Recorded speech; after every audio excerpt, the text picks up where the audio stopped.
আল্লাহ আপনার জীবনে এই দোয়াটা শিখে নেন, ইনশাআল্লাহ আপনার জীবনের সমস্ত সংকট কেটে যাবে। আমি নিজেও এই দোয়াটা বেশি বেশি করার চেষ্টা করি। দোয়াটা হচ্ছে, মুসা আলাইহিস সালাম একটা গাছের নিচে হেলান দিয়ে বসলেন, বসে দেখলেন দুজন মেয়ে দাঁড়িয়ে আছে দূরে, পানি নিতে পারছে না। লোকজন পানি নিয়ে যাচ্ছে, ওরা দাঁড়িয়ে আছে বেচারি। মুসা আলাইহিস সালাম গিয়ে বললেন, কি সমস্যা আপনাদের?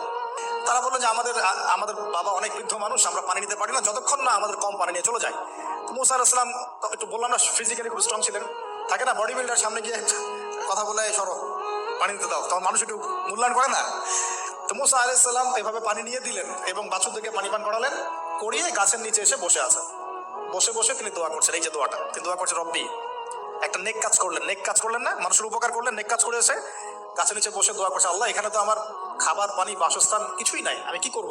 রব্বি ইন্নি লিমা আনজালতা ইলাইয়া মিন খায়রিন ফাকির, রব্বি ইন্নি লিমা আনজালতা ইলাইয়া মিন খায়র। এই দোয়াটা শিখে নেন, ইনশাআল্লাহ।